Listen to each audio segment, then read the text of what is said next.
میرے عزیزو، حضور علیہ الصلوۃ والسلام نے یہ بھی فرما دیا ہے کہ میری امت 73 فرقوں میں بٹ جائے گی۔ کتنے فرقوں میں؟ 73 فرقوں میں بٹ جائے گی۔ اور فرمایا کہ صرف ایک فرقہ حق پر ہوگا، اس کے علاوہ جتنے فرقے ہوں گے وہ سب کے سب جو ہے وہ ناری ہوں گے اور جہنمی ہوں گے۔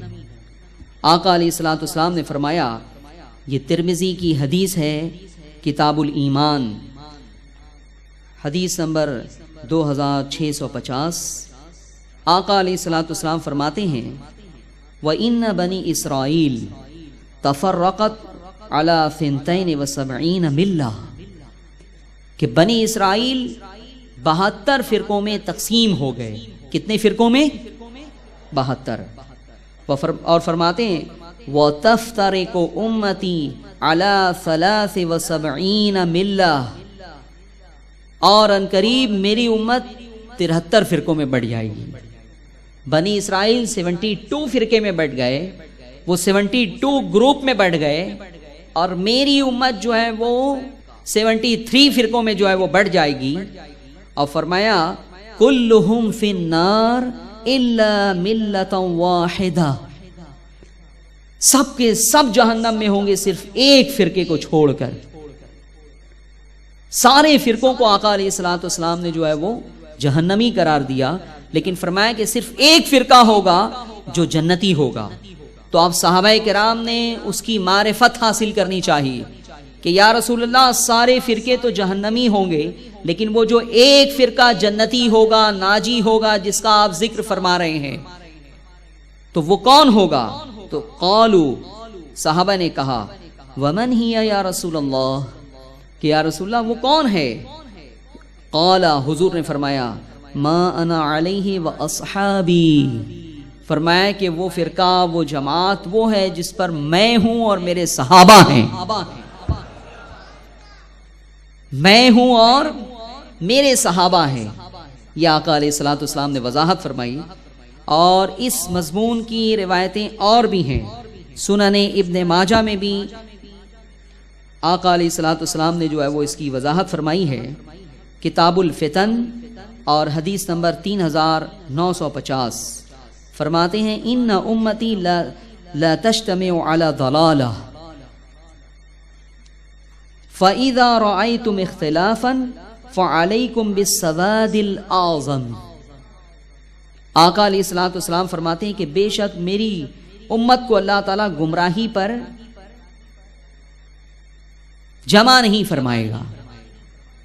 پھر فرماتے ہیں فَإِذَا رَأَيْتُمْ اخْتِلَافًا، جب تم بہت اختلاف دیکھو، جب بہت سارے فرقے قرآن اور حدیث لے کر تمہارے سامنے آ جائیں، تب تمہاری روش کیا ہونی چاہیے؟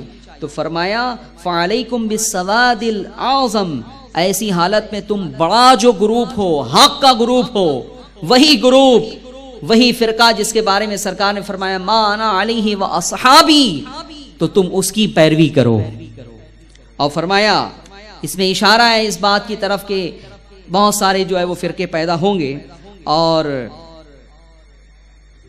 سنن ابن ماجہ ہی میں ایک روایت اور بھی ہے جس سے اندازہ ہوتا ہے کہ کئی فرقے جو ہے وہ پیدا ہوں گے۔ اور فرمایا کلہم فی النار الا واحدہ۔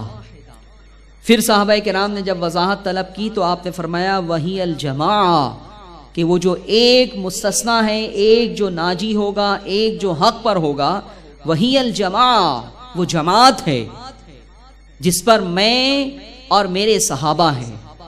تو پتہ یہ چلا کہ آقا علیہ الصلوۃ والسلام نے اس بات کو صاف طور پہ فرما دیا ہے کہ میری امت میں نماز پڑھنے والے، روزہ رکھنے والے، حج کرنے والے، زکوٰۃ دینے والے، اعمال صالحہ کرنے والے بہت فرقے ہو جائیں گے، لیکن ان اعمال صالحہ کو دیکھ کر تم اگر یہ سمجھو کہ یہ سب کے سب حق پر ہیں تو ایسا نہیں ہے، ایسا نہیں ہے، بلکہ فرمایا کہ وہ سب کے سب جہنمی ہوں گے، صرف ایک فرقہ جو ہے وہ حق پر ہوگا۔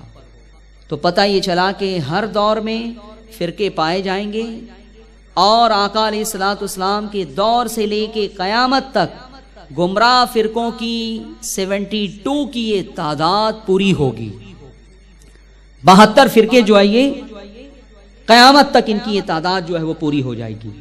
کچھ فرقے جو ہے وہ ماضی میں پیدا ہو چکے، ختم ہو گئے، اب ان فرقوں کا ماننے والا پیروکار اس دنیا میں کوئی نہیں ہے۔ لیکن اب اس دور میں بھی کچھ فرقے جو ہے وہ پائے جاتے ہیں۔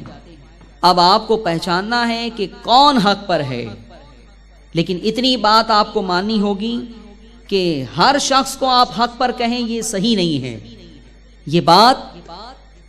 میں یہ بات اس لیے جو ہے اس پر زور دے رہا ہوں کہ لوگوں کا آج کہنا یہی ہے کہ فلاں شخص نماز پڑھتا ہے، روزہ رکھتا ہے، حج کرتا ہے، زکوٰۃ دیتا ہے، اس کی داڑھی ہے، وقال اللہ تعالی وقال الرسول کہتا ہے، وہ کیسے گمراہ ہو سکتا ہے؟ تو میرے عزیزوں اور میرے دوستوں، میں آپ کو وہی بتانا چاہ رہا ہوں کہ اعمال صالحہ کے باوجود بھی گمراہ ہونا یہ خود جو ہے وہ حدیثوں سے اور قرآن سے جو ہے وہ ثابت ہے۔